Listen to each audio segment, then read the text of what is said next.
Troops rescue yet another Chibok girl and others abducted by terrorists. Continue to do the best we can. We know that there's so many of them out there, and we will do everything possible to ensure we get all of them back. Red alert as Inspector General of Police orders watertight security nationwide.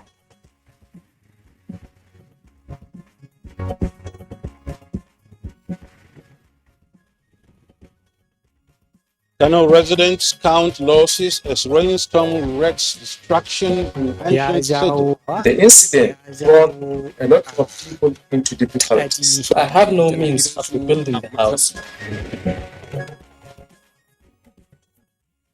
And on Good Morning Nigeria today, we shall discuss tariff hike on data and phone.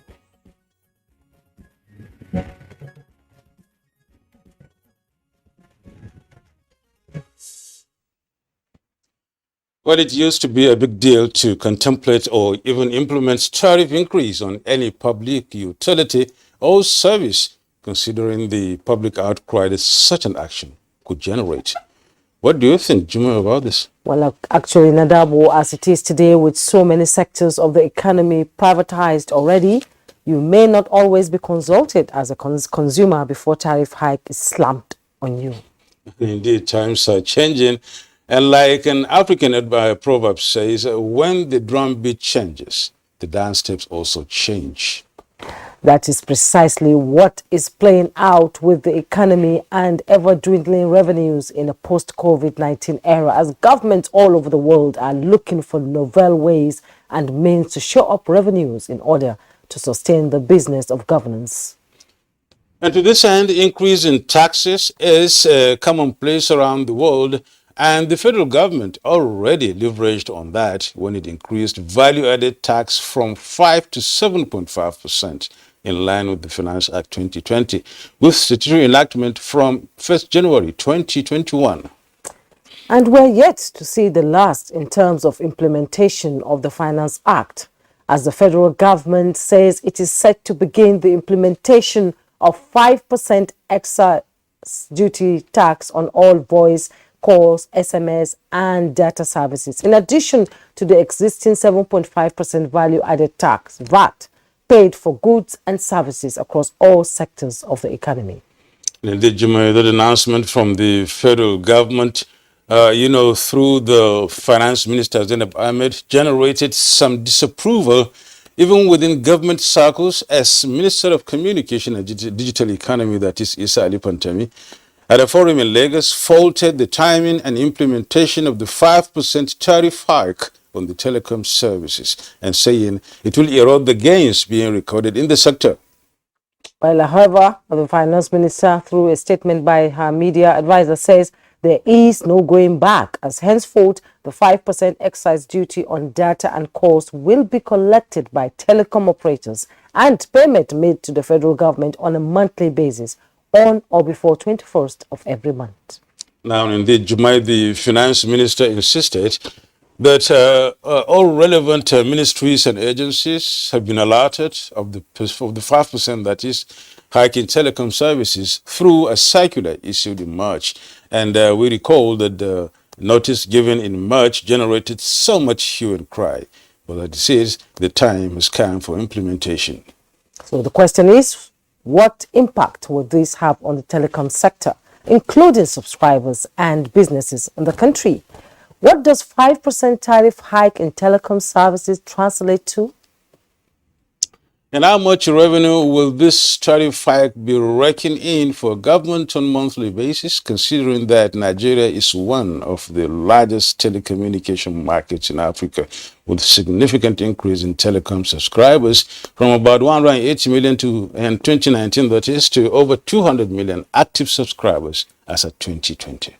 Well, these are issues we will take up with our panel of guests on Good Morning Nigeria today. I am Jummai Yusuf, welcoming you to another episode of the program on this lovely Monday morning.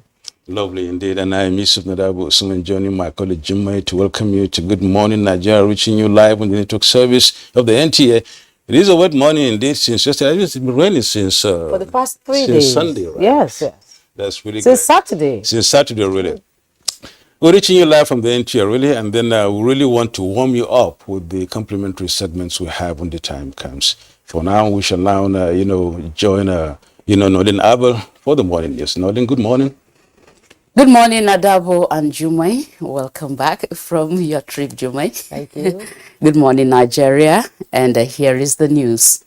The federal government says, apart from intensifying measures towards the release of all the train passengers abducted 6 months ago, the commencement of commercial services on the Abuja-Kaduna rail line depends largely on putting in place a robust security mechanism that will forestall a repeat of the ugly scenario.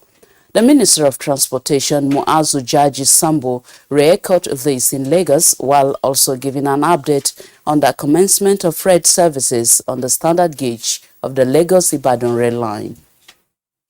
This administration has underscored the importance of infrastructure by creating what is called the Presidential Infrastructure Development Fund.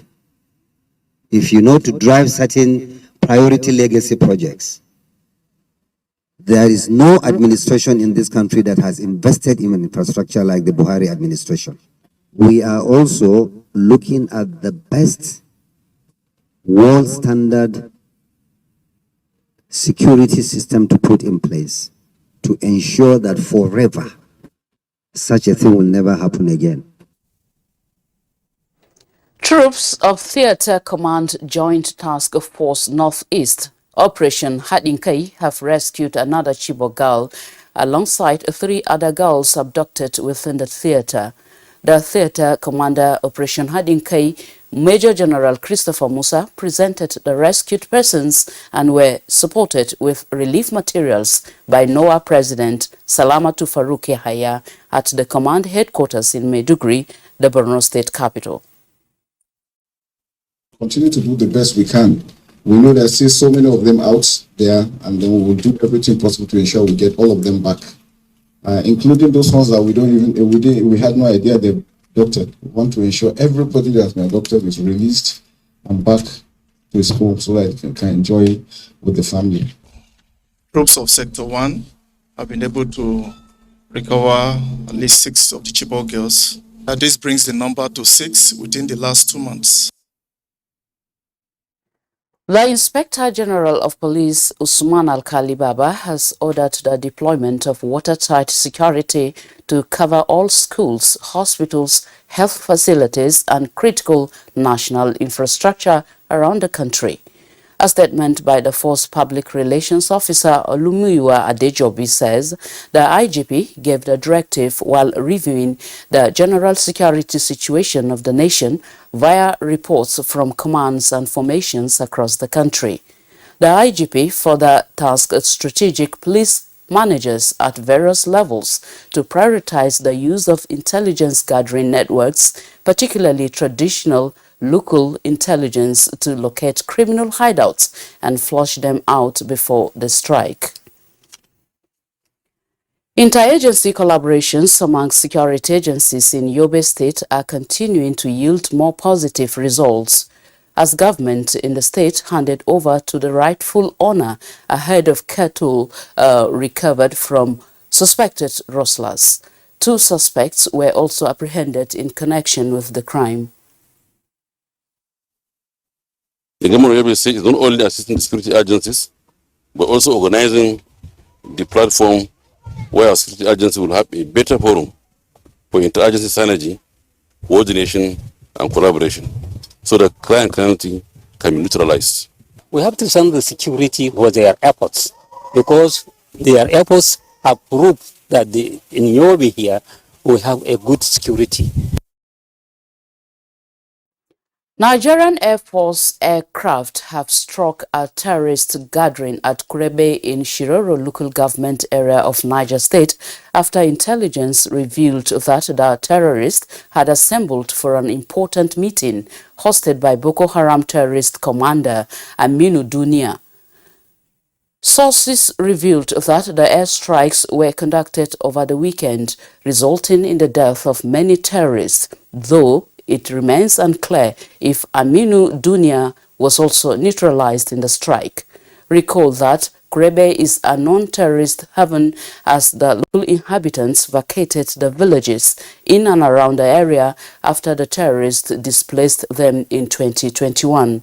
The strike at Kurebe comes barely hours after coordinated joint air and ground operations which neutralized several terrorists operating around Dambagalbi axis in Chikun local government area of Kaduna State, with Nigerian army troops laying siege around the location while NAV aircraft carried out the airstrikes. Death, destructions and displacement have been receded in some communities in Kano State as a result of torrential rains that lasted for 2 days. I never expect the boy to survive the incident. The incident thrown a lot of people into difficulties. I have no means of rebuilding the house. That's the news for now. Good morning, Nigeria continues with Nadabo and Jumai after this timeout. Please don't go away. I am Nolin Ebel Ame. Good morning. When times are tough, we know that as a mother, one thing you should never compromise on is your family's oral health because they deserve the best. Oral-B, all-round protection. Its great value, it protects your mouth from harmful bacteria and also protects you against tooth holes and gum problems which can lead to tooth loss. It strengthens your family's teeth and gives them all-round protection. So remember, protect their future. Oral-B for healthier, stronger teeth in just 1 week. Every morning is an opportunity to take your hustle to the next level.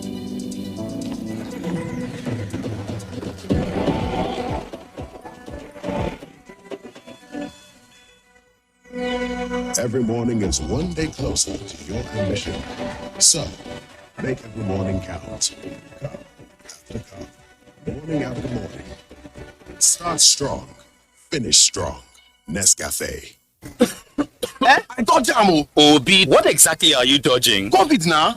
You are very funny. Is this how you have been dodging every cough and sneeze? Yes, my guy. The thing don't serious. Have you taken your COVID-19 vaccine? Leave that matter for Matthias. I have heard plenty things like... Beggy, I have taken my complete dose of the vaccine, and as you can see, I am okay. Why you come still dey wear mask? To protect everyone from getting the virus. It's good to dey practice the protective measures as the vaccine work now to stop you from dying from the COVID-19 infection.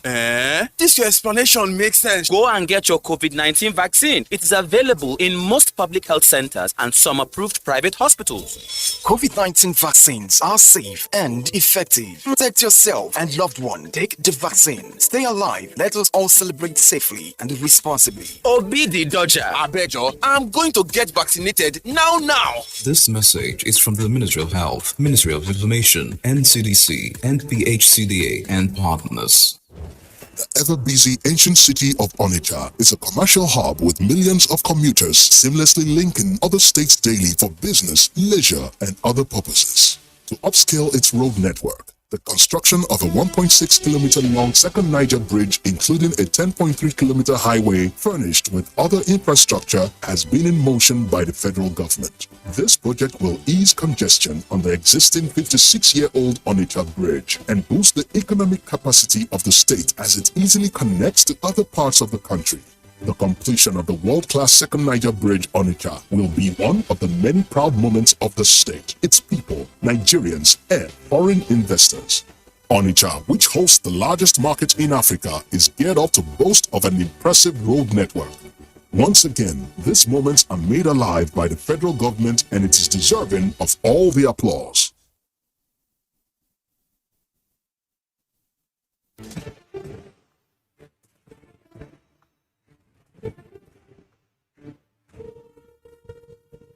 Finally, the hero of Nigeria's democracy has arrived. He shall usher us into a new phase of development, peace, and prosperity. He is the father of the new Nigeria, His Excellency President Muhammadu Buhari, GCFR. Welcome to another season of giving Nigerians hope yet again. We are sure of a great future for both ourselves and generations yet unborn. We look forward to your leading us as a nation into our manifest destiny. Though the challenges against us as a people are many, we know that your leadership shall set us on the right path to our greatness. A new dawn beckons on us all, and having you as our president is a precursor to this. Thank you for believing in Nigeria. This message is from the Nigerian Television Authority, NTA. You're watching Good Morning Nigeria on the network service of the NTA. Next on the program is business news, as after Secretariat launches digital platform to ease trading on the continent. Details of these and more with Comfort Ahmadu.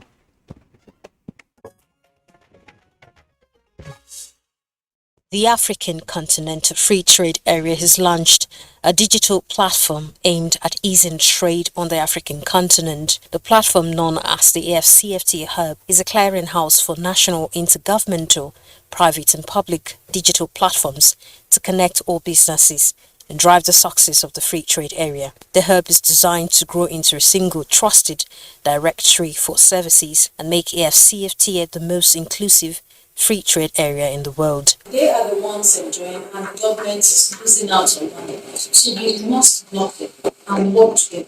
We need this revenue. In the face of dwindling revenues, the National Lottery Trust Fund has been challenged to serve as a catalyst for boosting government revenues and providing security to Nigerians through various social intervention programs.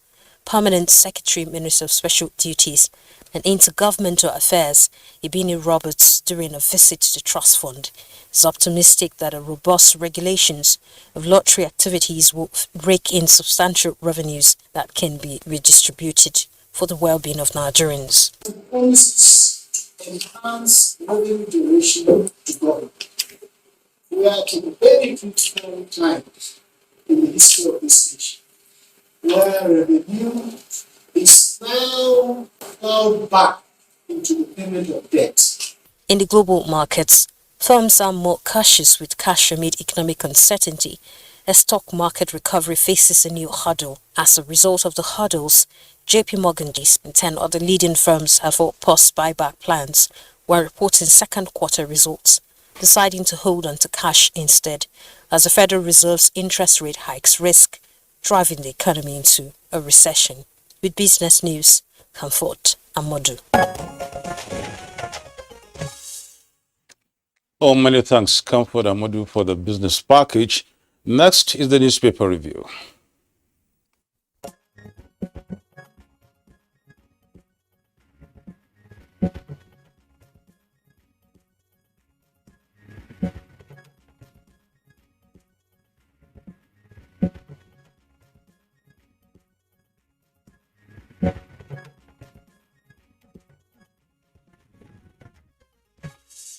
And our newspaper reviewer, Bayo Toby, is in the studio. Good morning, Bayo. Good morning. A very wet morning. Yes, it's been drizzling since yesterday. It had ceaseless, yes. Saturday. Good morning, Yusuf. Oh, welcome, Bayo. Good morning. How are you? Yes, thank you. Now, we have a couple of papers here which we intend to go through, and there may be a bunch of it from, Bayo right there. But let's go through Al Jazeera and then see what Al Jazeera Nigeria has on its front page. There are some few stories here. The first one, rather the main story, I must say, is presidency. APC set for campaign. And the riders, Tinubu, Bajabi, and Miller, Lalong in a closed-door meeting.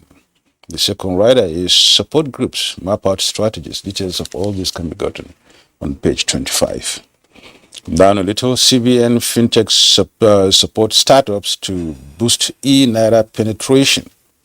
And you get details of that on Al Jazeera, Nigeria. There are some window stories here from the right-hand side.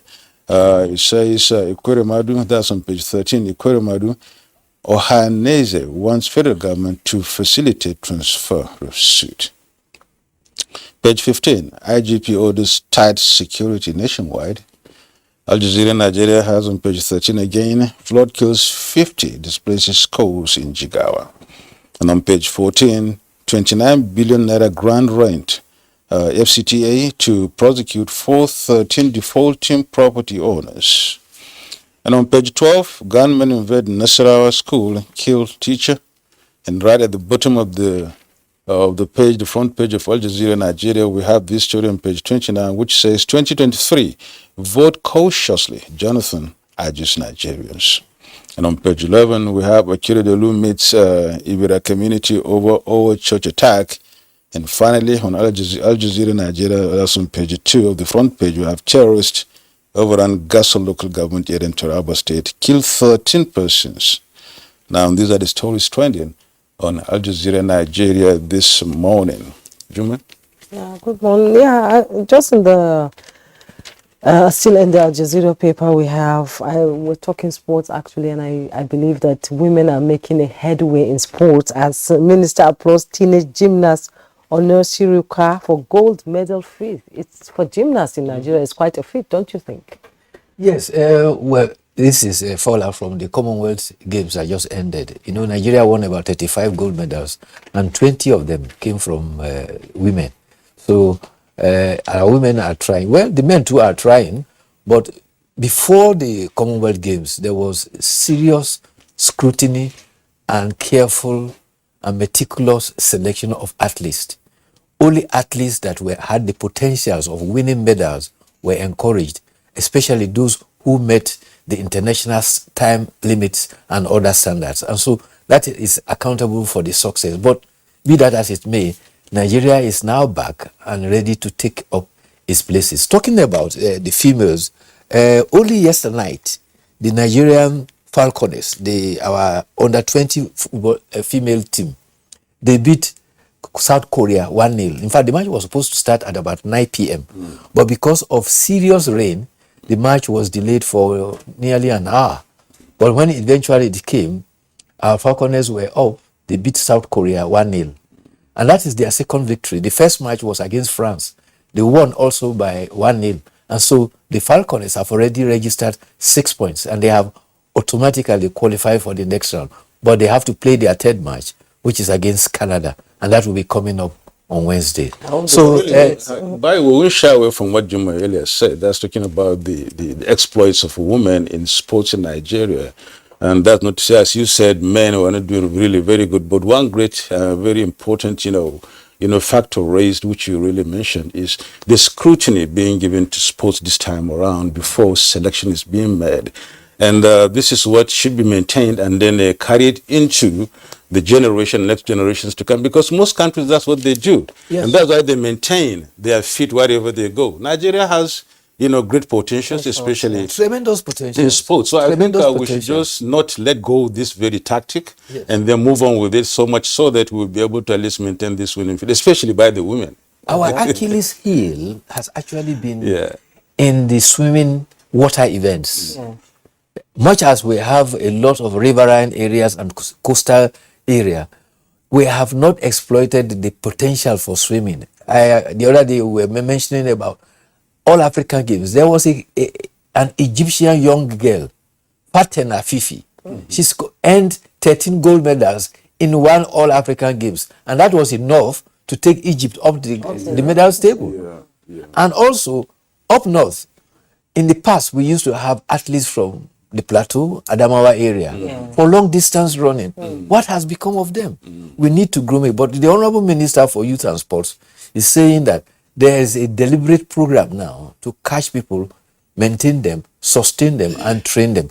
And the target now is France 2024. And I think by that time, all the potentials will have, between now and that time, will have matured, and Nigeria will be able to take her rightful place in the Committee of Nations. Okay, let's get on the news. But the news today generally is dominated by security, and there's some good news because sources in the armed forces have given indications that terrorists are now on the run in Niger and Kaduna State.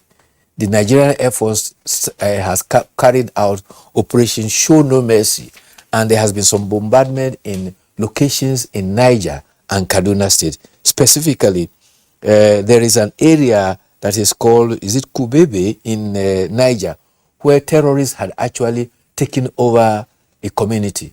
The Nigerian Air Force had decimated them. The terrorists are now on the run. Ground troops are confirmed that the interdiction by the Air Force was very effective. Also in Chukun Kaduna State, one of the strong areas of terrorist activities in Kaduna are three: Chukun area, Southern Kaduna, and Igabi. And now those in Chukun are also on the back foot. The Air Force is dismissing them. And luckily, the ground troops are also following up in the mop-up operations. You're taking the war to them. Yes, taking the war to the doorsteps of the criminals. Meanwhile, the Inspector General of Police over the Friday held meeting with all the commissioners of police, including that of the FCT, and he has given instructions that all commissioners of police, there should be tight security and protection of all schools and hospitals.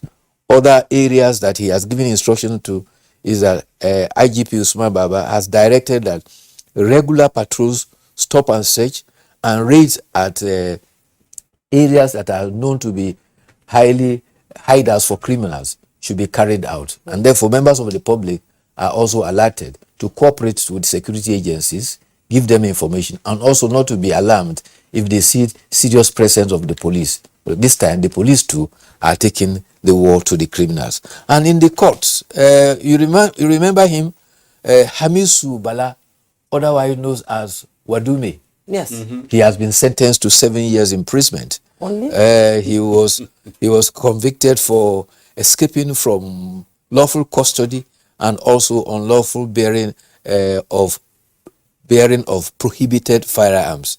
He faced a 13-count charge, but he was found guilty of 2 counts, count 2 and 10, with 6 others, and he is to serve 7 years in prison.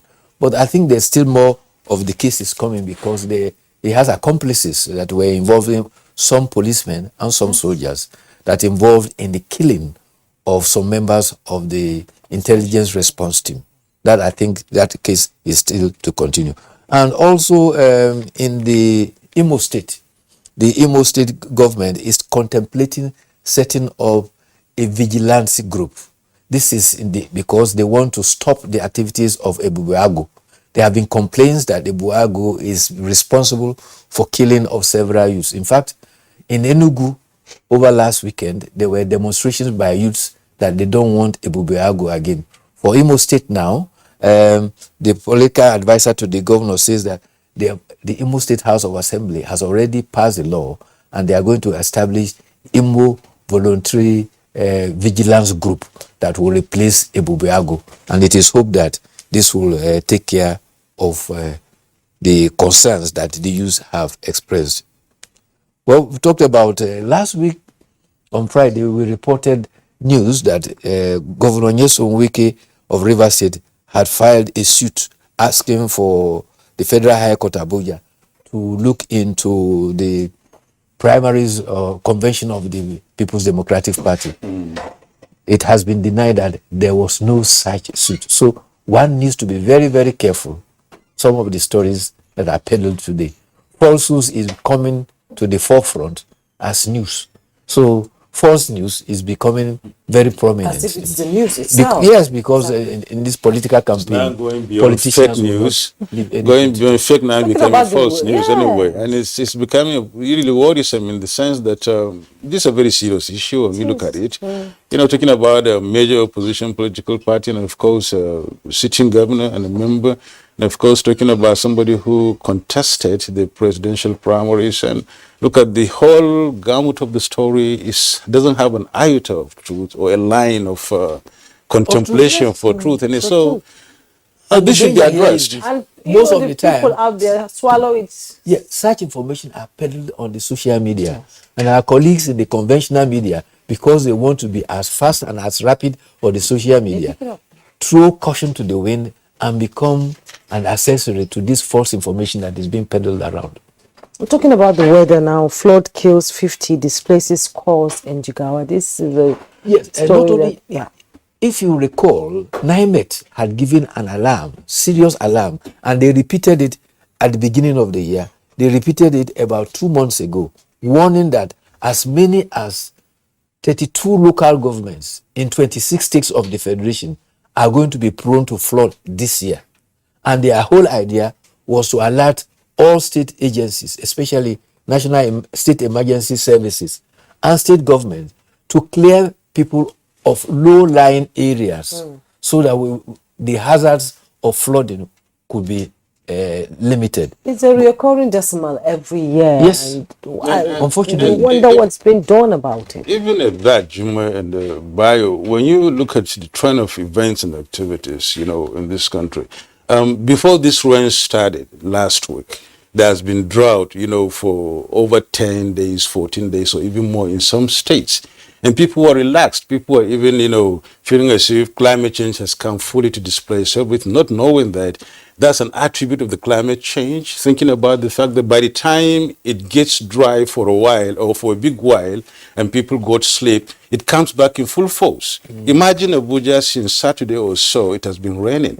And look at Jigawa, where over 50 people have died. And Maiduguri, I learned, is having, torrential rain for the past 2-3 days or so. Ice and even... In fact, on this program, we were cracking a joke that what we normally describe as August break had come in July. Yes. While Europe is burning, yes, Europe is hot. Yes, had come in July, not knowing that the August was going to come with strong force of rain. So, Lagos has been badly flooded. Again, it's an attribute of poor drainage, our culture and attitude of dumping refuse in drainages. It's not helping anybody. And I bet you it's not a question of saying maybe praying for it, but looking at what is happening in Abuja, be rest assured most likely there will be flood any moment, or right around the suburbs and the rest of them. Yes, even Abuja, the manholes are now, scavengers are removing the manholes, and because of that, you now have refuse, and refuse are dumped straight into the manhole, and that goes to block the whole of the drainage. What the consequence of that is that when you go about some streets, if you go in front of the Garki Hospital, it is whenever it rains, it's always flooded. I hope people don't fall and several other locations like that.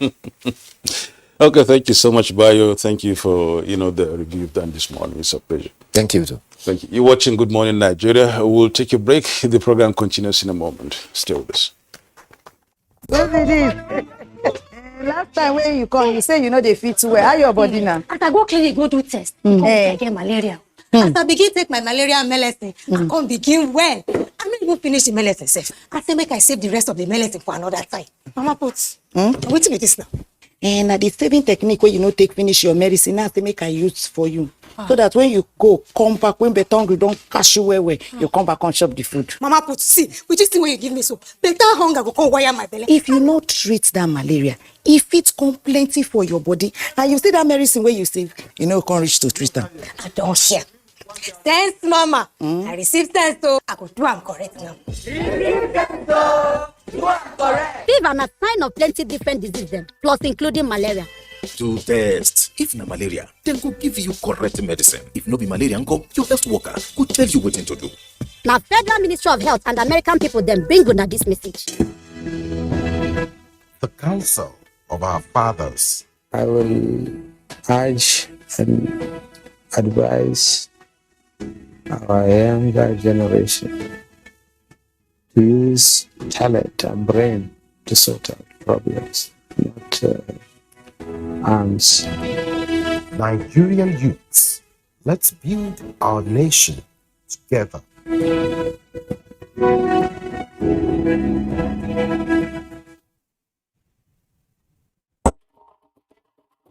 To every politician, as the campaigns gain momentum and passions begin to rise, remember, the errors of your opponents do not make you a success. Do not run down your opponent and inflame passions to violence between and among your supporters. What counts is what you plan to do for the electorate and how you intend to relieve the sufferings and bring succor. Nigeria is in dire need of patriotic leaders at all levels, leaders who will make national development their priority. Concentrate on telling the electorate what you intend to do when you get into office. Focus on making your vision clear to the electorate. Don't engage in verbal abuses, fake news or speeches. Keep dealing with issues that will bring progress. You win the hearts and minds of the people by being above board, by being civil, patriotic, and showing empathy. Let's join hands to make the 2023 elections peaceful. A message from the National Orientation Agency.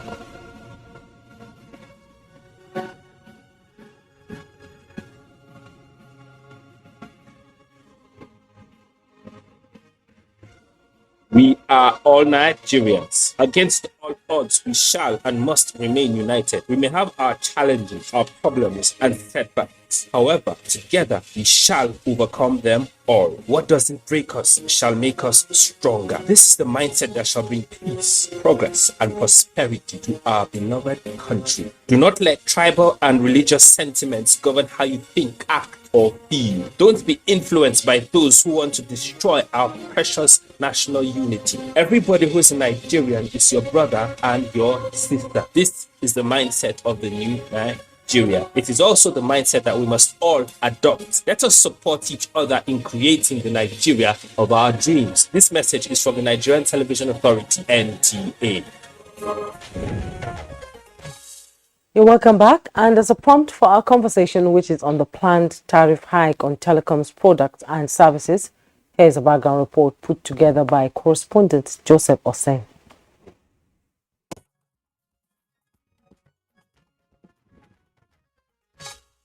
Nigeria continues to move towards diversification of its economy away from over-dependence on the oil by adopting alternative sources of revenue generation. Improving taxation and blocking financial leakages are other areas the federal government is placing high premium in order to raise funds to run the country. The government had announced increase in value-added tax VAT from 5% to 7.5% for goods and services across all sectors of the economy, and only last week, the federal government echoed its determination to implement a new tariff hike of 5% excess duty tax on all voice calls, SMS, and data services in addition to the existing 7.5% value-added tax VAT. This was conveyed in a statement by the Special Advisor Media and Communication to the Minister of Finance, Budget and National Planning, Yunusa Abdullahi, who stressed that government took the decision in line with provision of the Financial Act 2020. Reports had it that the finance minister had, through a circular dated 1st March 2022, informed the Nigerian Customs Service and other heads of government ministries, departments and agencies, including the Federal Ministry of Communication and Digital Economy, about the President's approval of the implementation of the excess duty with effect from 1st June 2022. The insistence is coming on the heels of several criticisms from stakeholders, including the Minister of Communication and Digital Economy, Issa Ali Pantami, who at a telecom forum said the policy will add to the economic hardship confronting the country. It could be recalled that in March this year, telecommunication subscribers under the aegis of the National Association of Telecoms Subscribers had rejected a planned tariff hike by telecommunication operators, describing it as insensitive to the plight of Nigerians given the current state of the economy. Now telecom subscribers and consumers seem to have no choice, as tax increase would translate to increased price in cost of calls, SMS, and data. Increased tax may increase government revenue, but how much of this increase can citizens bear at this point in time? What impact would this have on the telecoms sector and businesses, especially SMEs, in Nigeria? Guests on Good Morning Nigeria will shed light on these issues in a moment.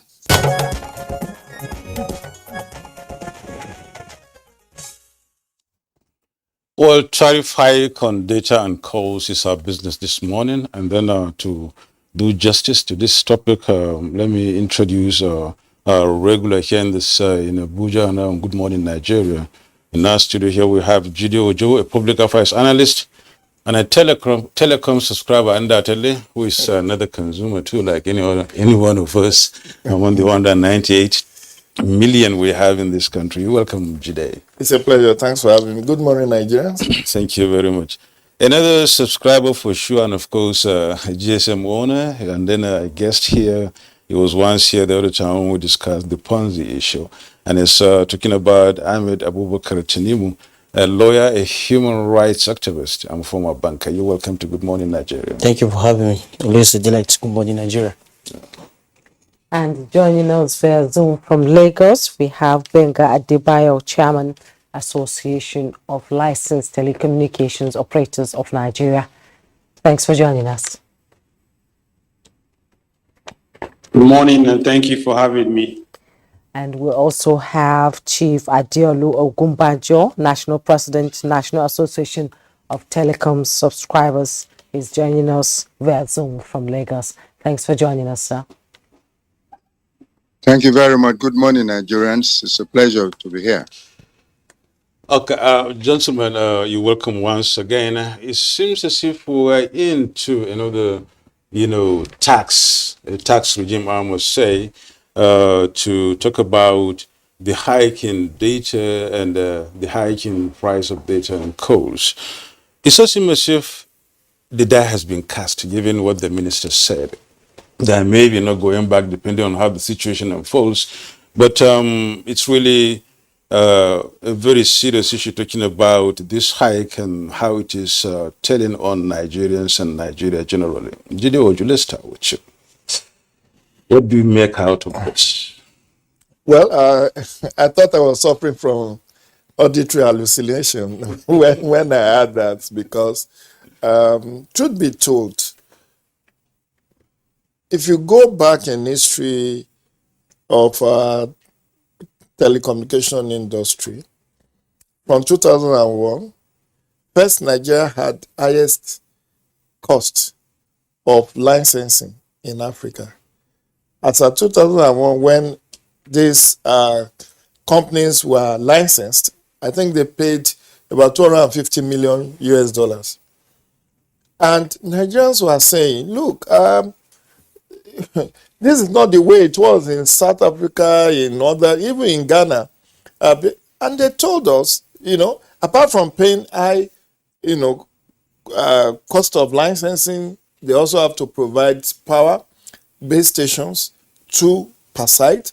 They have to incur several other costs. So for that reason, they told us we couldn't get per second billings, if you remember, until Glo came. But why I said I thought I was suffering from auditory hallucination was about 3 months ago, these operators came and said they want to hike their tariff based on cost of services. Diesel is now about 850 naira per liter, and they run their base stations on diesel, as well as other ancillary costs, multiple taxation and all of that. And Nigerians kicked against it. Now, as we speak, many Nigerians are not satisfied with the service delivery of these telecommunication companies. And for me as a subscriber, I spend approximately 20,000 naira on data and calls in a month. Yes. Because I have to engage multiple subscriber. I have to subscribe to multiple lines to operators to be able to have effective services. Sometimes in my neck of wood, I may not have service until when I come to town and all of that. Now, if you say 5% tariff hike, that means my cost will also exponentially increase. And there will be more justification to increase the tariff on the part of the telecommunication operators, because This money, this 5% will go to government's purse. It's not to their purse. And meanwhile, they are already crying that the cost of providing the services is too astronomical for them. They are losing profit and all of that. So I feel that even though government may have justification to want to do what it wants to do, it is not that service that should be further taxed. There are other ways by which government can get revenue. Property tax is there. So many people have property all over this country that are not paying taxes on them. For me, telecommunication is a social service. It's not like what you call luxury, because they are not taxing. They are saying they are taxing both voice and data. So which means that my old mother who uses telephone will also have to pay more. So it affects even the poor and the needy, and not that it's a class consumption thing. So for me, I think the Minister of Finance, and I'm on the same page with the Minister of Telecommunication and Digital Economy on this, that look, this is inappropriate. Yes, the Minister of Finance said she sent a circular. Circular is not consultation. Circular is for your information. This should have been deliberated upon. We do not know when the Federal Executive Council approved this for them to say, okay, this is one way by which they can make money. There are several other ways. I've said time and again in my write-up in The Punch, as well as on other media, that look, there are ways, there are low-hanging fruits where government can get revenue. There are so many white elephants that are out there, over 11,000 as of 2011. Let them sell off some of these white elephant projects that are not adding any value. There have been issue of merger and acquisition of MDAs that federal government, including President Muhammadu Buhari, since April of 2020, said they should implement the Oronsaeb report. There are so many other cost savings ways you can make, either reduce cost of governance or even have additional income. But this increment in tariff is not well thought out, because this can generate social disorder. It can lead to public unrest. And I think what this administration wants at this point in time of our national life, with ASU strike still lingering, is not another unrest likened to NSAS. So they should just think it through to make sure that they reverse this. It's a circular. Let them withdraw the circular. Let there be proper consultation with consumers, with relevant authorities, and let's look for other ways by which they can make money. They can license more operators. That will get them more revenue if they so wish. Indeed, Jide Ojo, will get to that in the course of the conversation. Let me now bring in Ahmed Abubakar Tanimu. He's a lawyer, human rights activist, and you're protecting the interests of the common man on the street.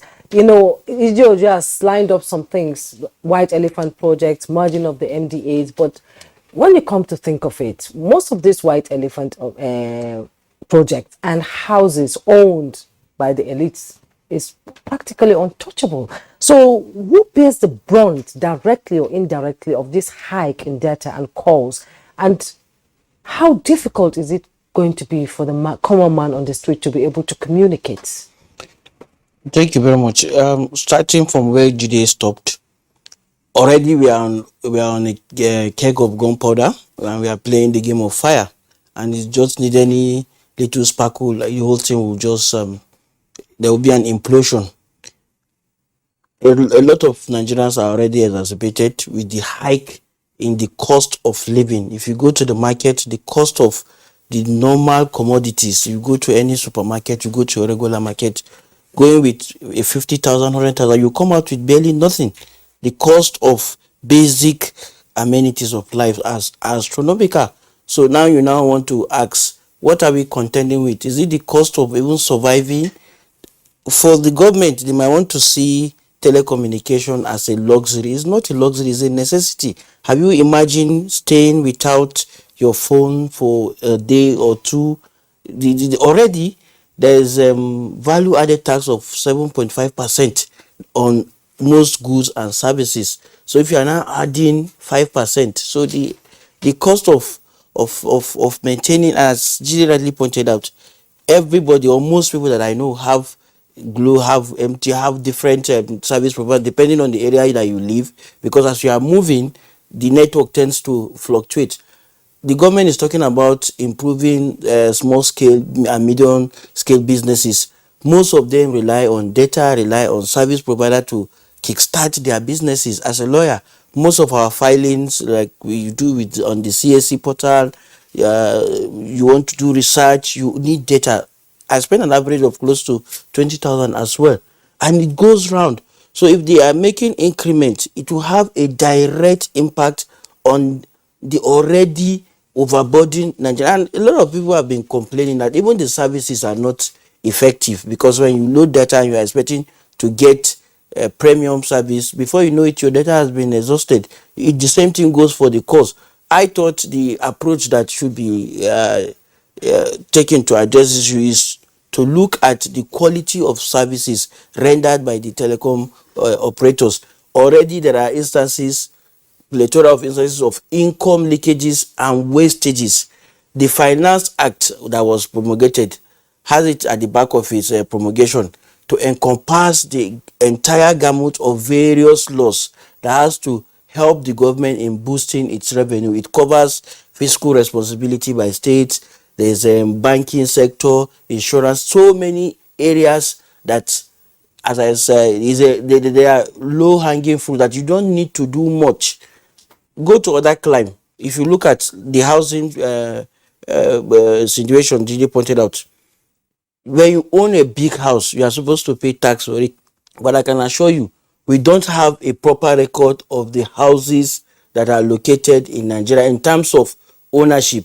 So it is not surprising when you see a single individual owning close to 100 units of houses scattered in choice areas. They are not paying the adequate tax. They don't remit the taxes in terms of those collecting rent for shops, tenancy, and the rest. So there are a lot of opportunities that the government can at this moment, because the people, we are coming out from COVID, a lot of businesses are yet to bounce back, they are yet to regain their footing. So anything that will now make their businesses to suffer more at this point is not welcome. And if you look at the processes, although the finance minister has enormous power, I think part of the challenges that we have is that in lawmaking processes, we don't focus on getting all stakeholders on board. We only cry foul when the law has been implemented, and now you now see instances of a single person having so much power that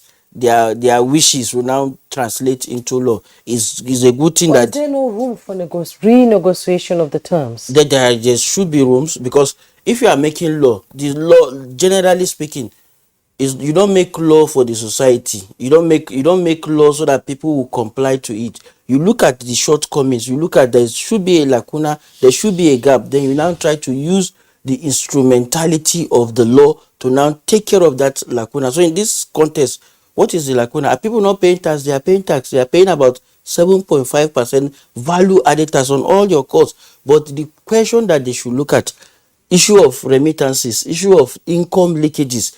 A lot of government have been privileged to work in banks, and I can assure you, most of the regulator, particularly the central bank, when they go to most of these banks, they don't have the capacity to look at what the banks are really doing. They rely on the data, on the information supplied by the banks. So the banks, I'm telling you, in totality, the banks will prepare their records based on what they want the regulators now to believe. Then you now have instances of cooking figures, whereby the figures that they are churning out is not the accurate representation of fact as regards the businesses that they've carried out. So you now have income leakages. For tax administration, it's the same thing. Majority of businesses that we have across board, private sector, big conglomerations and the rest, they don't pay the accurate taxes. Most companies, is a norm, unless we want to deceive ourselves, most companies have 3 versions of their audit, their financials that they prepare. one for tax, the actual one, and the one they use for banking. Chanime, we'll talk about these leakages in taxes as we talk about the effectiveness of the taxes and what the government policies and how effective they've been later in the course of the program. Bimba Adebayo, Chairman Association of Licensed Telecommunication Operators of Nigeria, Alton, I know you'll be itching to say something, but allow me to have some harmony here.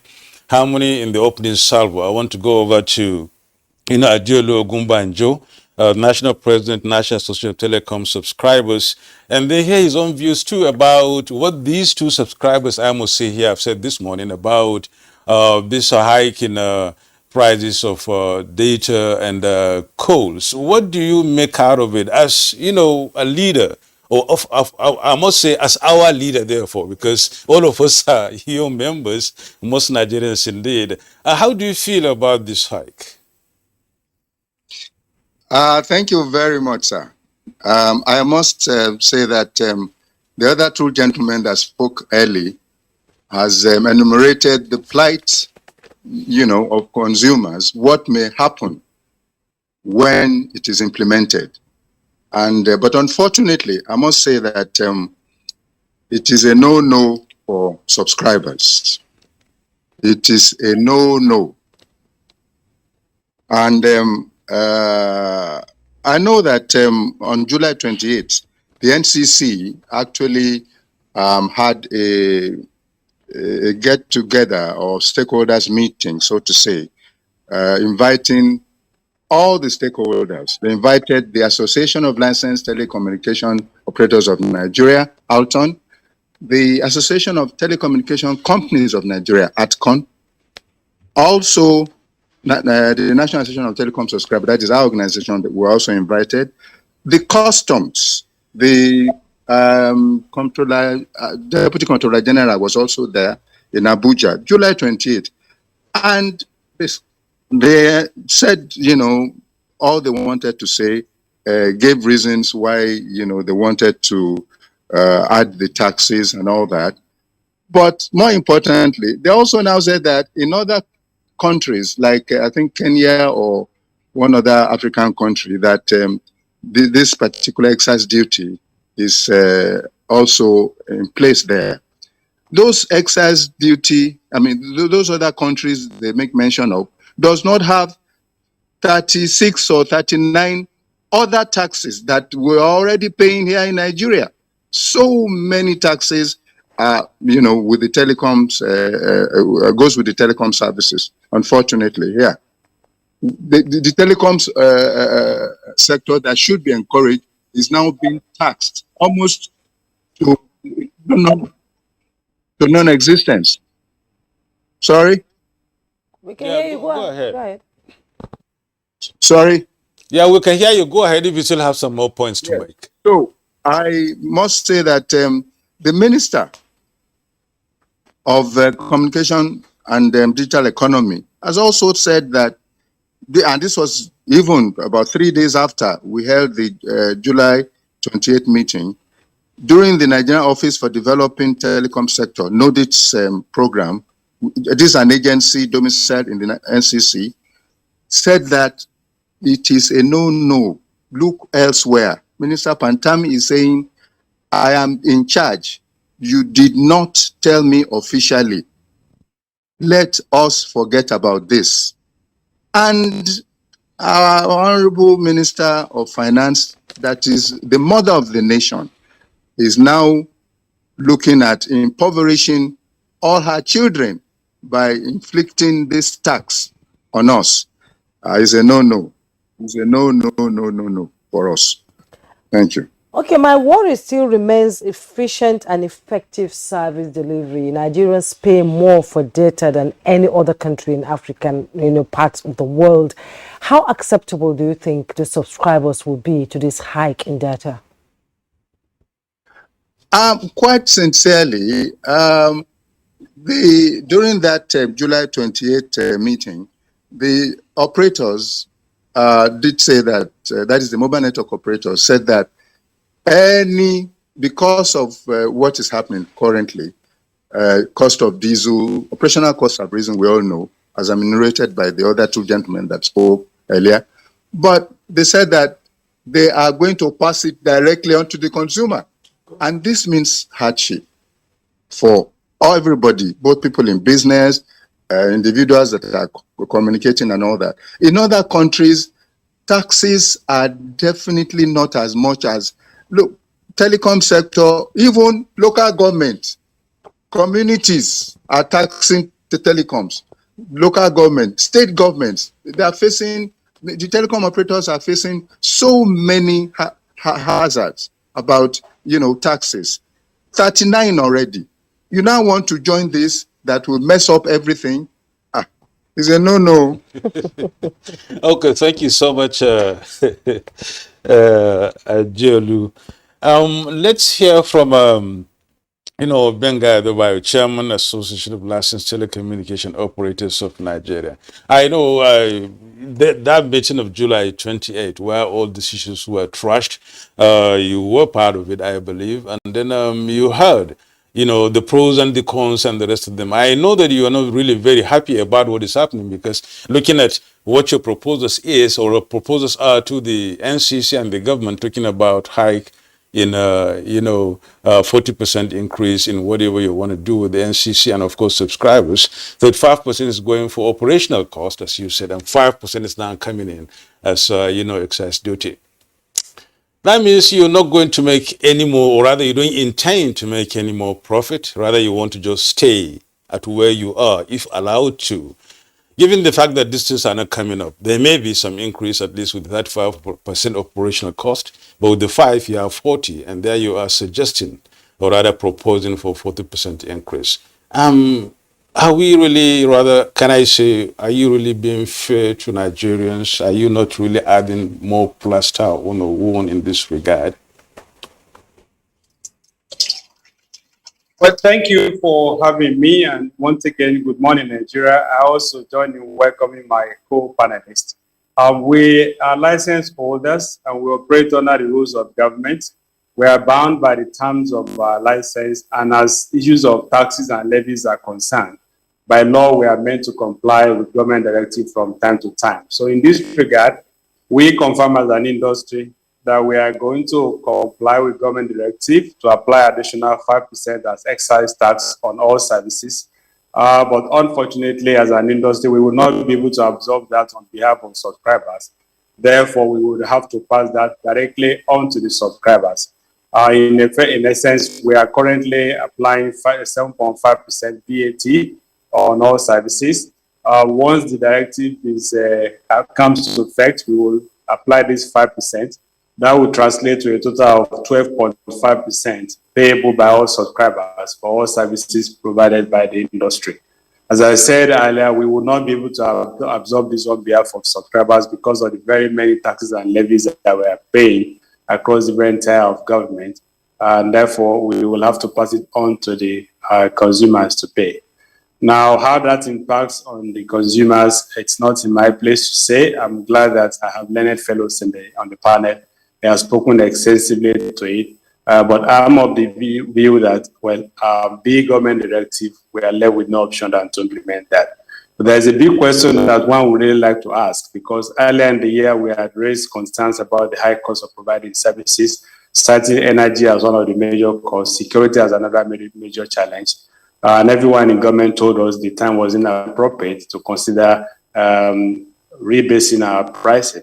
And we are therefore surprised that in a matter of weeks and months after, government is coming to say we need to apply this 5%. So be that as it may, as an industry, we have no choice. We are licensed holders. We will comply, but we will pass it on to the subscribers appropriately. So you are indirectly saying that the subscribers now take the brunt of the 5%. It's nothing you can do about it. Is that it? I am saying it directly, that subscribers will have to bear this additional 5%. Directly so. Yep. Jide, this is a very strong statement. Subscribers have to pay. You and I have to pay for the 5%. There's some additional, charges being put there. Looking at the taxes they have over 39 of them, and they think they may not go ahead with that. So they're spending like 40,000 every month. So. Yeah. Well, I mean, there's no gainsaying the fact that this is a no-no for me and for approximately 190 million subscribers that you alluded to earlier in the program. And I'm just warning government. This is not inciting people. This has a this has a tendency to get people into spontaneous negative reactions. We do not want another answers close to another elections. And there are bottle up anger.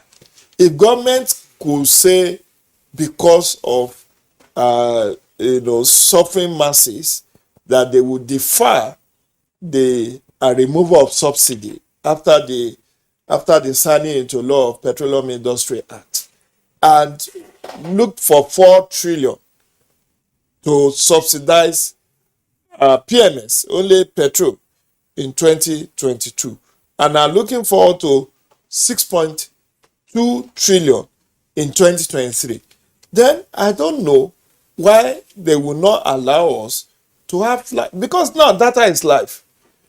It's not about everybody. Even market women are using Android phones, and people are shopping.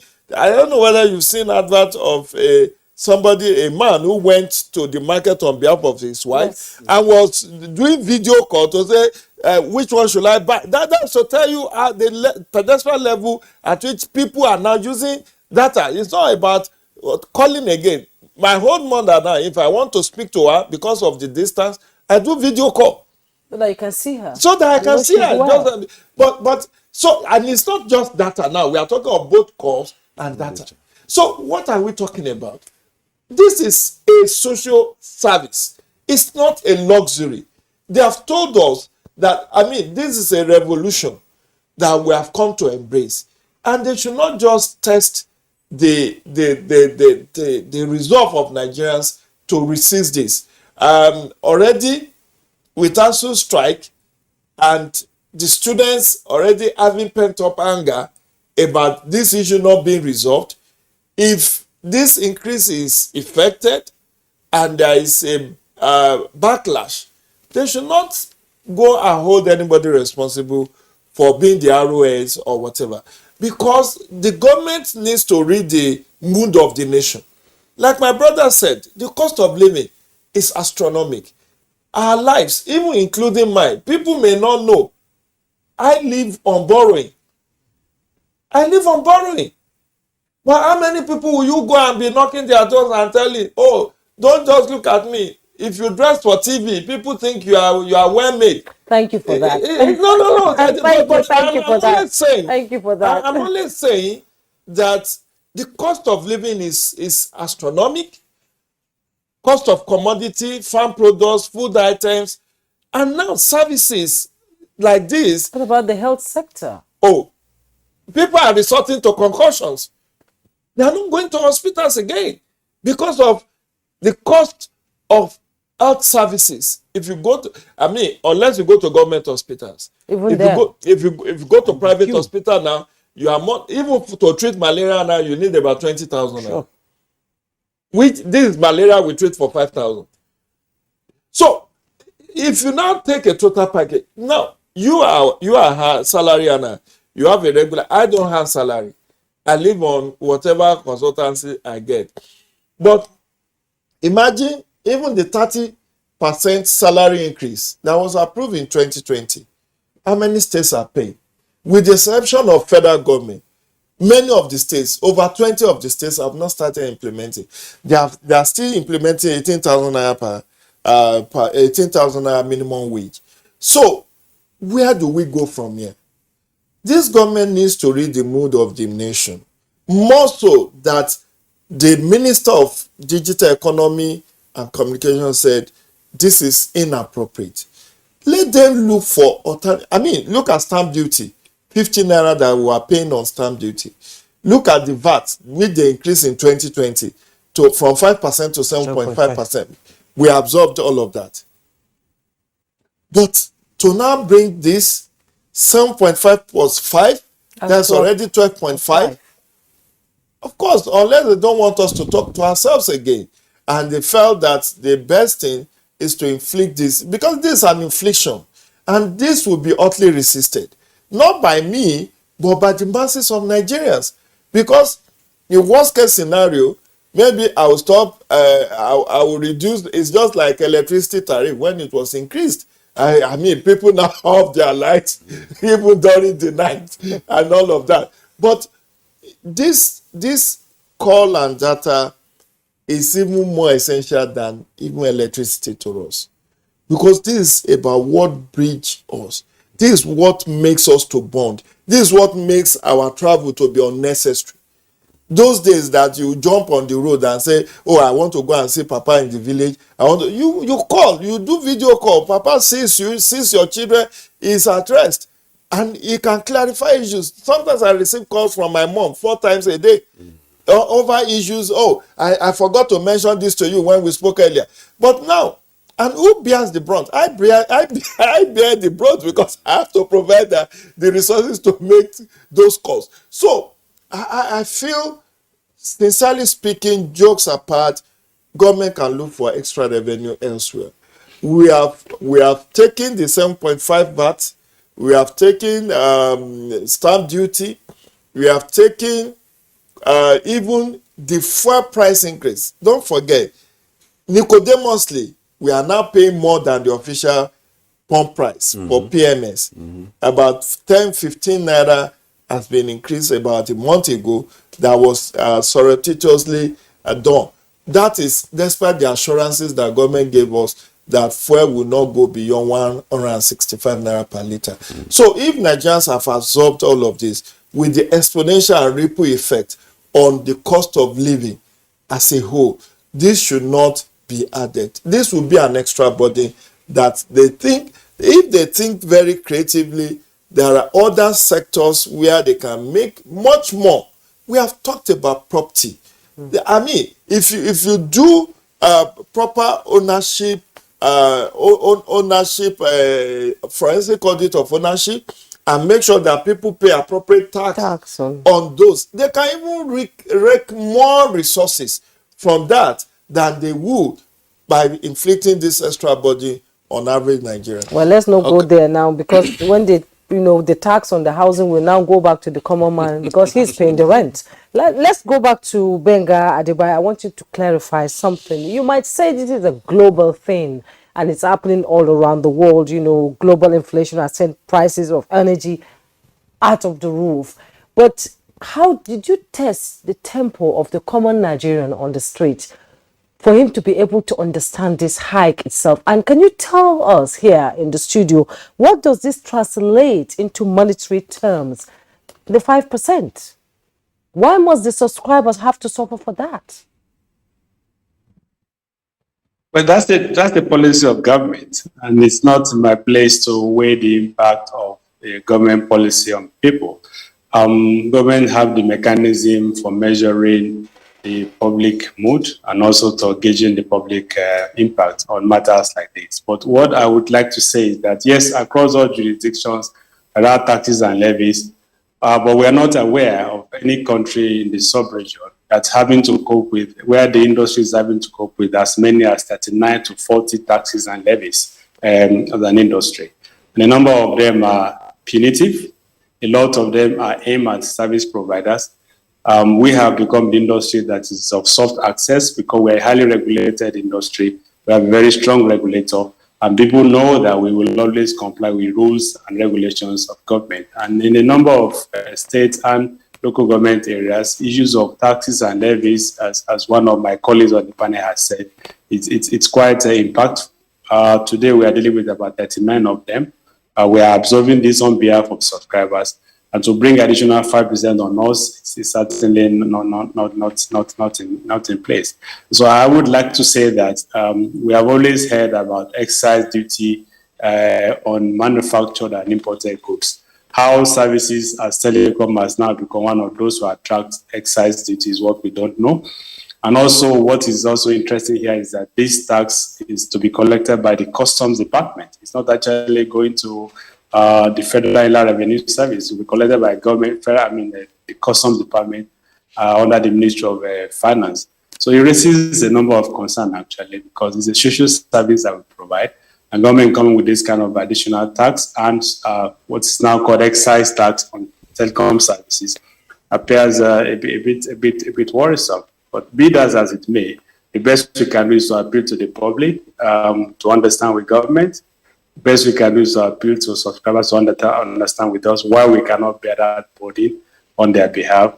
Our government has committed year in, year out that energy situation will be better. Unfortunately, things are not going the way government has promised. Today, we are buying diesel at almost 800 naira per liter.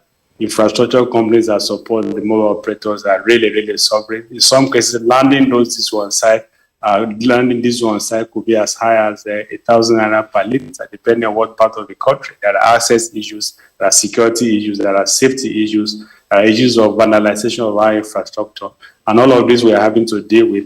And in spite of that, we continue to provide services on a non-discriminatory basis to anyone across the country. So we just feel that government needs to also understand the plight of our sector. And there's no industry that is immune against failure. With one wrong policy of government, everything can start going south. So while we will comply with what government has said in this regard, the warning is that we are not insulated from failure. The industry remains as fragile as any other sector of the economy. And I think every public actor dealing with telecom services has to tread very carefully. Still with you, Benga Adebayo, let's really, our second leg of the question has not really been fully answered. Talking about translating this 5% into monetary terms so that Nigerians listening and watching this program would know what they have to wait for or do as they make calls henceforth if it becomes really fully low. It's about 6 naira or so now for calls, and maybe 4 naira for SMS and the rest of them with 5% increase. How much would that be exactly now for me to call a minute and then maybe send a text message? We are not going to increase the end user price, but we are going to reduce the value of 5% from your recharge. And that's just what it means. So what it means is that what you are buying, getting 100 naira value for today, you will get 95 naira in value. What you are getting 1,000 naira value for today, you get 950 naira in value. What you are getting 9,000, 10,000 naira for today, you get 9,500. And that's the order of the impact. So we are not going to adjust the numbers to reflect additional tax, but we are rather going to say deduct that from your upload from your recharge. So it's not an addition, so to say, but it's lower value that you get for your subscription. To devalue the naira in codes in some other ways. Yes, apart from what you really have. Exactly. I'm still going to stay with you, Benga. They said, in our intro, we read that the 5% excess duty on data and calls will be collected by telecom operators and payment made to the federal government on a monthly basis on or before 21st of every month. When is this taking off? Well, we are yet to receive the final directive from the ministry to proceed. Normally, this will come through our regulator, the Nigerian Communications Commission. So we're waiting for that to happen. Whenever it happens, it will take effect. But now it's still in discussion. We are told that implementation will start very soon. So we don't know when that will happen. But the people who are with me on this manner, they have more access to government than we do. So it's for them to further prevail on government to see to what extent that can be furthered instead of having to have immediate implementation. The other thing that one would like to add is that I believe as a Nigerian and as a subscriber myself, that there are other industries that which we can extract better value, even more than the telecom sector. Our sector remains today what we call a soft access or soft target for revenue collection. And I think it should not be. We should rather be seen as a socio-economic industry, socio-economic development sector, than an extractive sector like oil and gas or any other sector of the economy. And therefore, one is saying to public actors, on matters like this, which impact on the life of the people, people should tread very carefully. I mean, my brother in the house had said he's subscribed to about 20,000 a month. He's actually in the upper band, actually. You have a number of people who subscribe to 100 naira a month, to 1,000 naira a month, and for every call they make, for every packet of data they download, they actually measuring and checking. So you're just reducing the value that they get for this kind of services, and this affects their life. You can leave home today without your wallet. You can't leave home without your telephone, your mobile service today, because life depends largely on telephone. So, and I think that with what people are going through today, government will do a lot better to make it easier for them to access telecom services, much more than making it more expensive. So I join in the call to government to please look at this very carefully, be mindful about the impact on people, and let's see how best you can get value from other sectors, not necessarily grinding down the telecom sector. It seems as if we have, the government is looking at this very whole issue from the point of view trying to make up for what they would get willing whether to finance the budget. The Finance Act is there, 2020, in which most of these things have been spelled out, and then it's become an act anyway. And then the telecom service, the telecom sector is more or less like a soft target, looking at 198 million, almost 200 million subscribers who will be taxed 5% for every call and data and SMS and whatever. It's an easy way to, get a chunk of money and then work on. We're talking about government here all the while. I mean, the services. Don't you think that government too is looking at this very thing from an urgency point of view to get money? Well, if you look at it, if you want to look at it from a holistic perspective, where is the urgency? Urgency in terms of what are the deliverables? Our lives better compared to where we are coming from post 2015. If you look at every sector of the government, individuals, just take example there. As I said, the president a number of times has said that there are no vacancies for those that have graduated with good results. People should try to set up businesses. A typical company, you have, before now we talk about multiple taxation, we talk about double taxation regime. Now we are talking of multiple taxation. The 39 are the ones that have been enumerated maybe in the Finance Act, but a typical businessman is confronted on a daily basis. You have the local government people coming for rates, you are paying tenement rate, you are paying ground rent, you are paying costs for advertisement, displaying your signage, you are paying for radio. The tax regime is killing businesses. A lot of businesses are fizzling out. People that cannot afford it, in fact, they've resorted into operating from their homes using data and telecommunication. And now the government is now leaving even the regular way of collecting tax to now go for that little solace the common man has. It definitely, the impact is just a matter of time. Fortunately, in the circular, they gave a 90 days window period, that's grace period. I think the 90 days, they should see that Nigerians are not happy about it, and they should quickly reverse their decision, because the consequences that you can tolerate things you can avoid. Some have decided to shut down their businesses to go online. Now you are now going after those online businesses. What this points out is simple. The various agencies, regulators, the government NDAs, they have not been effective and efficient in even performing their statutory responsibility. What we have is duplication of role. For example, you are driving a car, the FRS are there, the VIO are there. So we need to have a seamless process whereby we reduce the instances of multiple taxation regime. They talk about the ease of doing business. I'm telling you, there is nothing being easy in doing any business in Nigeria. Rather, if they try to create an avenue in one leg, they are using another leg to create another action that will completely obliterate everything, every gain that they've achieved. So we will continue to have the government. There's no urgency in terms of relying on the overburdened masses to now take care of government issues. We need to cut down on cost. We need to cut down on income leakages and wastages in the government circle, not coming back to the overburdened consumers. As I said earlier, if you look at it, you ask yourself, if you are not in government, maybe employed as an employee of the government, if you are living, you are a consultant, you are a private legal practitioner, you ask yourself, what is it that the government is doing for you? Practically, the government is doing nothing. From providing water, a lot of people resorting to borehole. Those are in the town that are even subscribed to water, but they pay astronomical amount. You cannot even pay a regular bill. They just sit down and they concoct estimated billing and they ask you to pay. You are paying that, you are paying for refuse, you are paying for light, security. You cannot do any business because the environment is already choked up.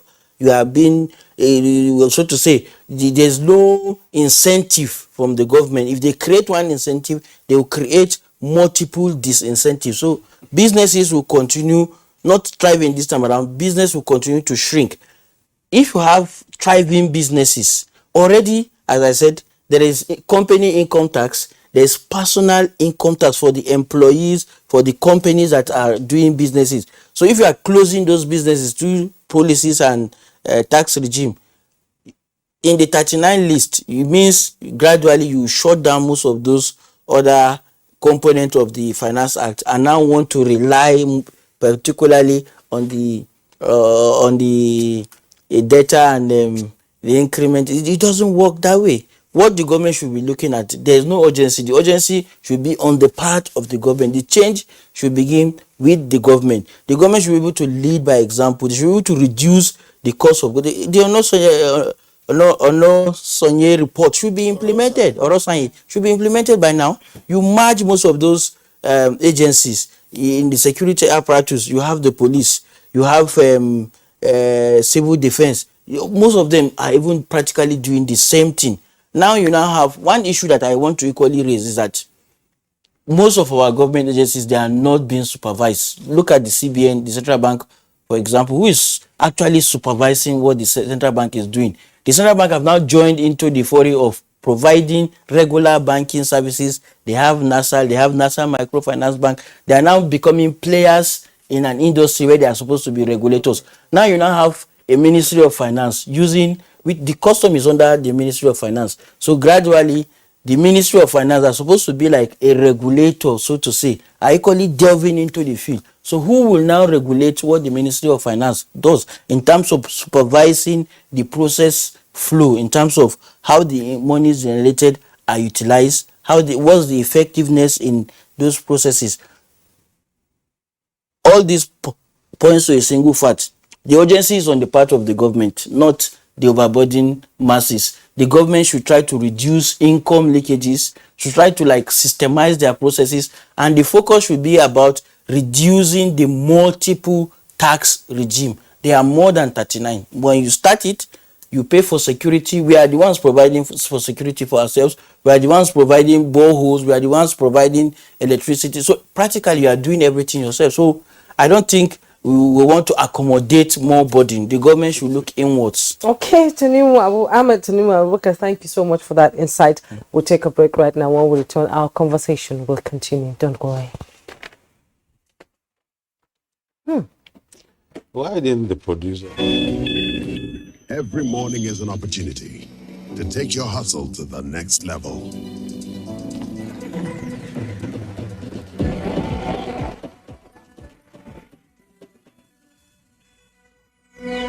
Every morning is one day closer to your ambition. So, make every morning count. Morning after morning. Start strong. Finish strong. Nescafe. The 157-kilometer Lagos-Ibadan Railway is the first double-track standard gauge railway to be built in West Africa.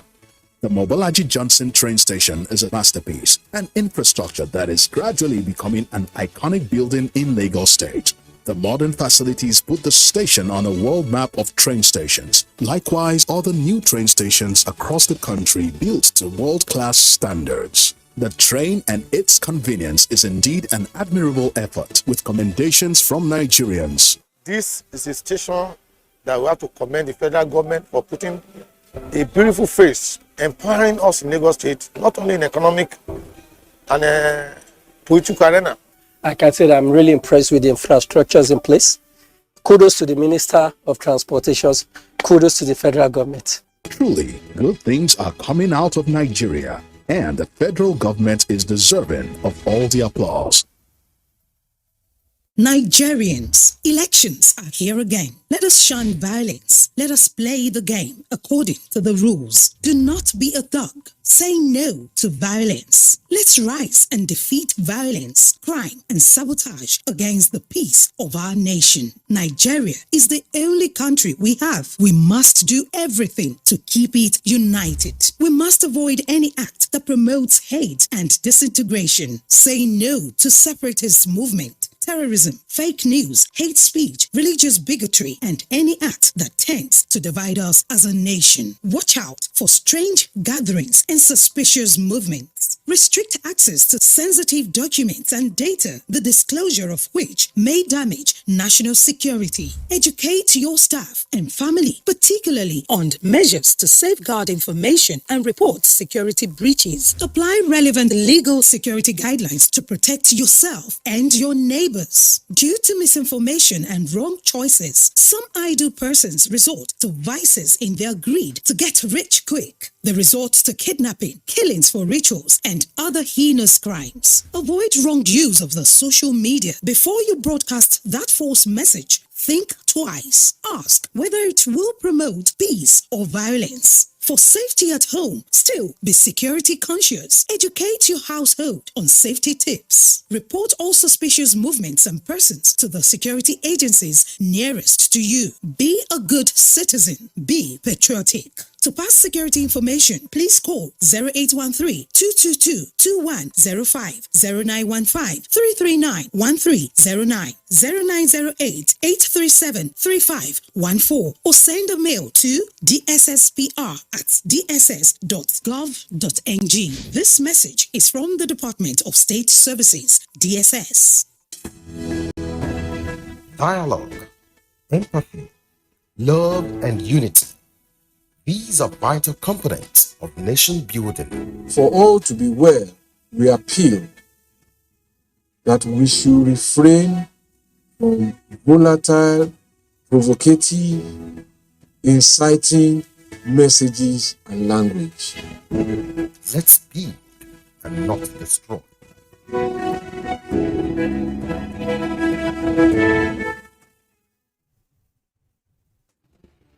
As the 2023 elections draw near, remember, evil prospers when good men and women only wish for peace, but never take a step to make peaceful elections happen. Are you a father? Are you a mother? What are you saying to your children as elections approach? Have you warned them not to let themselves be used to cause violence? Have you explained to them what the consequences of electoral violence might be? Do your part to make peaceful elections happen. Talk to your children. Protect them from unscrupulous politicians who want to put them in harm's way, while their own children are comfortable at home, within and outside the country. Let's join hands to make 2023 elections peaceful. This message is from the National Orientation Agency, NOAA.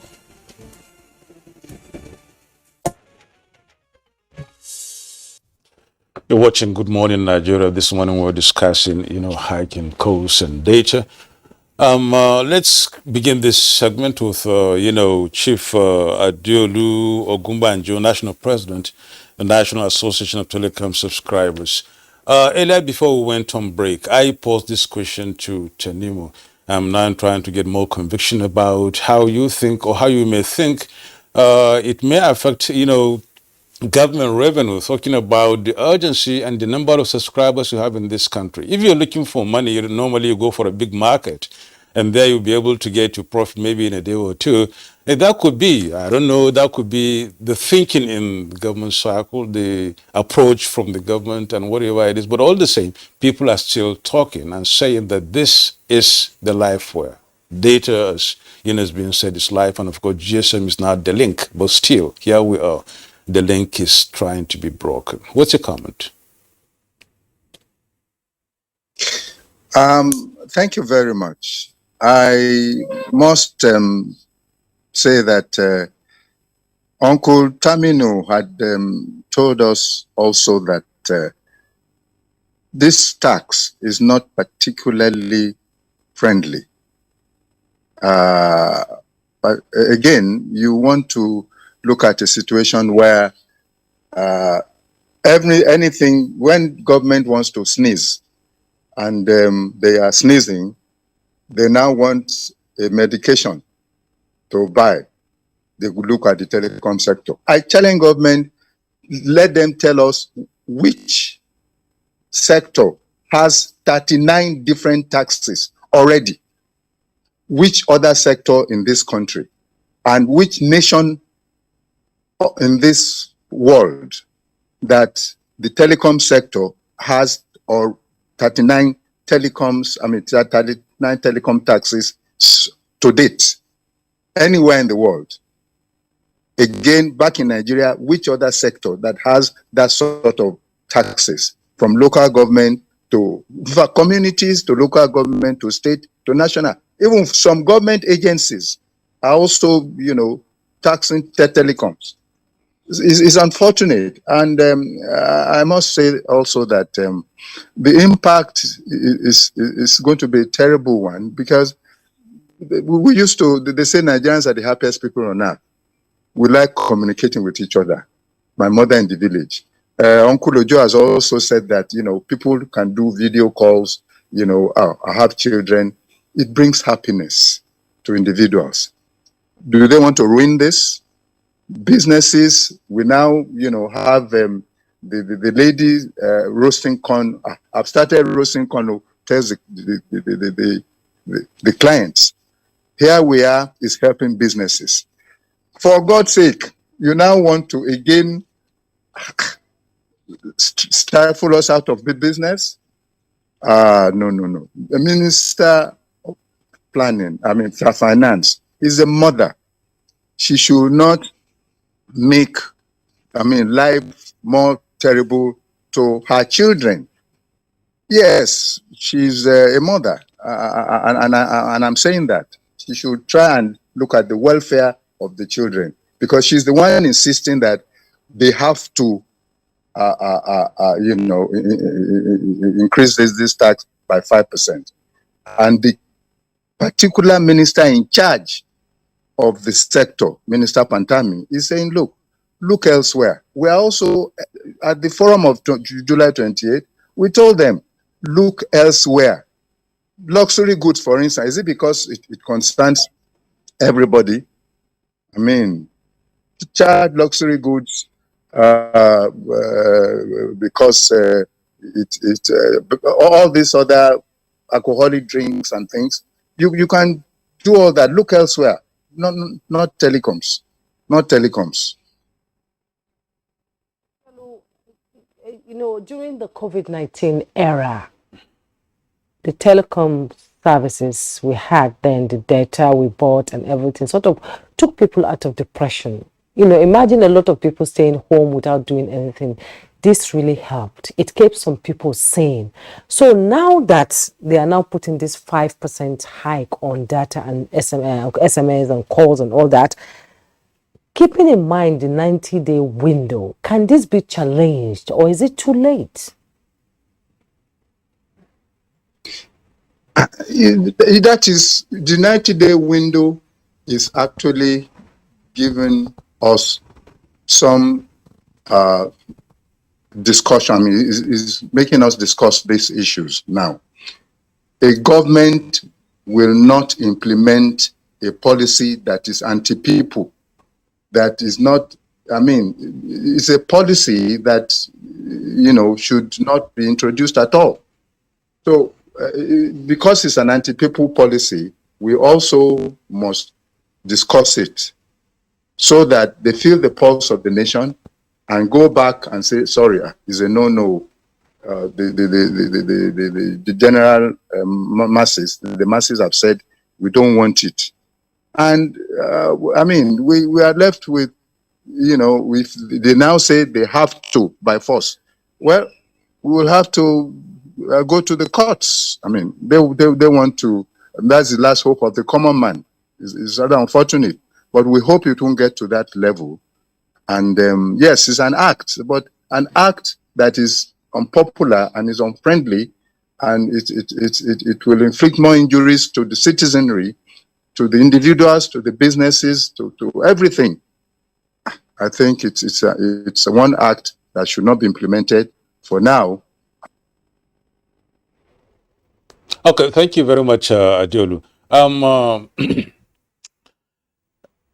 Chief Benga, if we should look at some other aspects of this, telecommunications, data is life, and of course, data is what drives this whole GSM thing, as we all agree. And sometimes back, there was this KPMG report in which you suggested that it's going to be proper if government recommends, implements, the recommendations in that report, which was in 2020. That would go a long way, I must say, in trying to alleviate some of these problems. Could you shed more light on this and then see? I just want you to paint a picture of, an organization that seems to be having some morality in its own business activities. I'm sorry, I didn't get that. What I'm saying is the KPMG report. Did you get that? And then you recommended that the government should really revisit that and then implement it, because in that report, there seemed to be some cushion and then some ease, for the consumer and the subscribers. That's fine, but that doesn't change the baseline.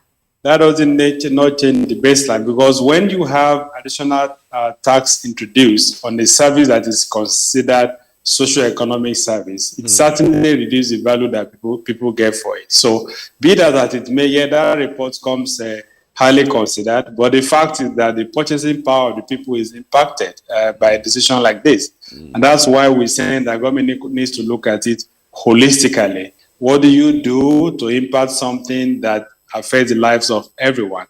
And I think in this regard, government should look at the benefit, socio-economic benefit of telecom services, the access it provides, the instrumentality it provides for businesses and small-scale people to thrive, and look at it very carefully in that regard. So I would say that, yes, while that report comes highly considered, the fact remains that if the baseline is impacted, the overall purchasing power of the people will also be affected. And at the end of the day, I think also this will translate to even inflation in other sectors, because what it then means is that if people buy more or they pay less, they pay more and get less value for it, most likely they will pass on that cost to other consumers. So I think that we look at it from the point of telecom service, we should look at the distant effect by way of how does it affect other sectors of the economy. When people pay higher for this service, most likely they will transfer those costs to someone. This is another side of it that needs to be considered. And in our sector, a lot has been said about the 39 taxes and levies that we pay. Some of them are repetitive. You pay, for example, environmental impact assessments. You pay that to federal government. The state government will come to you and say, the approval you have is from Abuja. The site is based in my state. You have to do the same environmental impact assessment on the same site again. Then local government will come and say, okay, it is in my local government, you have to do environmental impact assessment on the same site. And to all of these layers of government, you pay the same, more or less the same rate for one environmental impact assessment on one site. In some states, we have some ridiculous levy as what they call generator emission levy. They don't measure the emission levy on the generator. Generator that we use on our site is used by everybody else. So how come it's only on telecom side that you charge a levy for use of telecom service? For use of generators. In some cases, they charge environmental sanitation levy. Again, I don't know what it is that is environmental in terms of cleaning of telecom site. Some cases, they charge what they call site fumigation, telecom site fumigation levy. And when these rates are presented to you, the tax collector will say it is not multiple taxation, but the payee, we know that this is a additional burden on us. And all of these, when you count them, you look at the impact on the cost of providing services, it makes things quite expensive. So when government is saying services are cheaper in Nigeria than in other parts of the country, we should compare like for like, apple for apple. You can't take the cost of providing services in countries where public power is guaranteed, where security is guaranteed, and compare that with what it is here that we all have to pay for all and everything that we use to provide services. Access sometimes costs money. For us to access some locations costs a lot of money, whether to the locals or to the agencies who are watching those sites. And all of these are things that service providers bear on behalf of subscribers. But how much of this can we come to the public to complain about? We are bearing what we can bear. But when government comes to say this has to be an addition to what the industry has to pay, we have no choice than to pass that on to the subscribers. Now, we've also had problems of states closing down sites, and it's something that I'd like to take opportunity of today to talk about. It's a bit out of place for a state government to, in the name of revenue collection, lock up a telecom site. And the directive is given to lock up the site. There's no recourse to anyone, like no one can talk to them. Calls from the highest authority in government, they just look at it and say, sorry, it's our state, we don't report to you. The implication of that is that cost of providing services in states differ, impact of this collection on operators differ, and tomorrow we could come to a regime where we will have to approach our regulator to request for discriminatory charge. Today we operate one national tariff.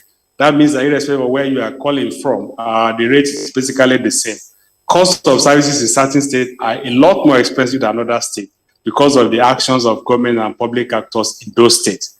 So a regime that we may consider in the future is that if this will continue, we'll have no choice than to speak to our regulator and say, you know what, looking at the numbers that we have in terms of cost of providing service from certain states, let us also amend our tariff to reflect cost of providing services in those states. And I think that's about the only way we can respond to this issue of state government closing sites without recourse to due process.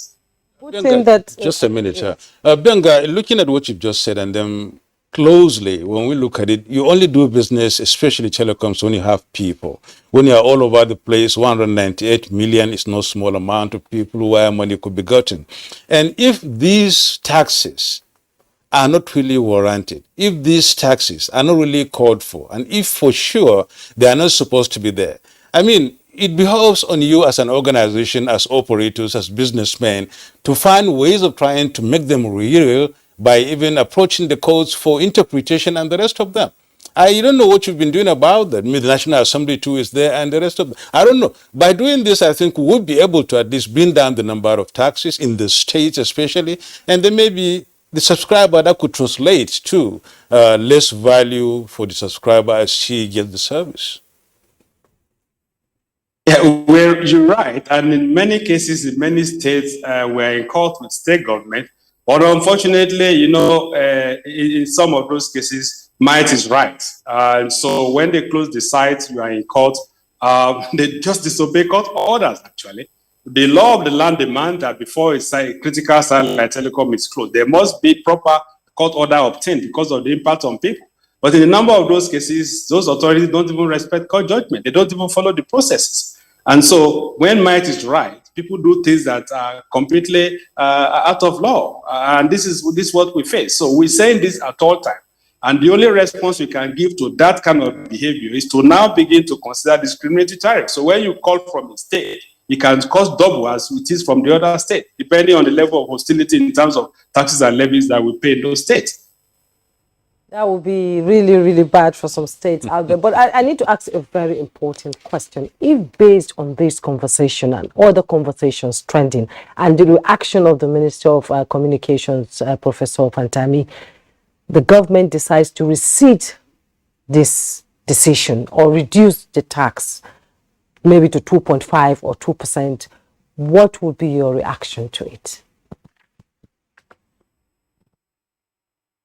Well, it's government. We are just going to be collectors for government. It's the public that will say thank you to government.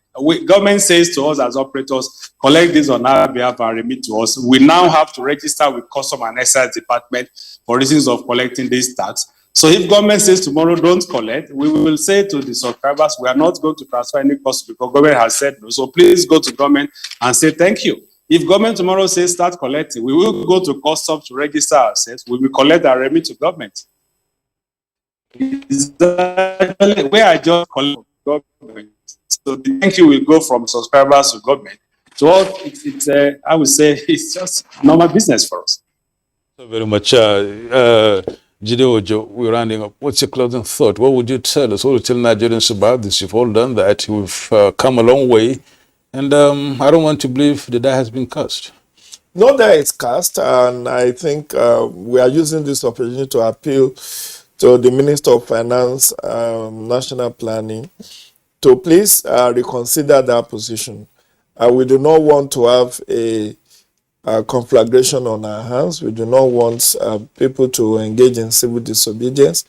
And I know she works in government. Possibly she's not feeling the impact as much as ordinary citizens does. But for many of us, we've had it up here, given the fact that we are barely existing. We are just surviving, and that's inclusive of myself. So for that singular reason, I think they should suspend this the same way they suspended the Petroleum Industry Act implementation to look for 4 trillion to subsidize, because virtually everything has skyrocketed. Cost of renewal of licenses, renewal of passport, or whatever. And if you put this, you suppose it with ease of doing business that government is talking about, encouraging micro, small, and medium enterprises. This is going to impact, because like Mr. Chairman Benga said, there will be ripple effect. They transfer it to me, I transfer it to my clients, and everybody transfer it. So the market women will also transfer it. So it will lead to increase in the cost of goods and services, which will not be good for the image of the government anymore. Telling you, 5 seconds. 5 seconds. In 5 seconds, I think we should consider access to information and communication as a fundamental human right, the way it's done in other climes, because it's a deliberate act that will kind of increase development and growth. So we shouldn't, when we want to copy, we should copy things the way it operates in other climes. Well, thank you so very much, Chanimu. Ahmed Abubakar Chanimu, lawyer, human rights activist, and former banker. It's a pleasure to be part of this discussion. Thank you for having me. Jide Ojo, we can't thank you much. You've been always here. We thank you so very much, and we hope to see more of you. Benga Adebayo, Chairman, Association of Licensed Telecommunications Operators of Nigeria, Alton. It's our pleasure. Thank you so very much. We'll see you again next time. Thank you so much. And also Chief Adiolu Ogumbanjo, National President, National Association of Telecom Subscribers. It's our pleasure. Thank you so much. Up next on Good Morning Nigeria is sports.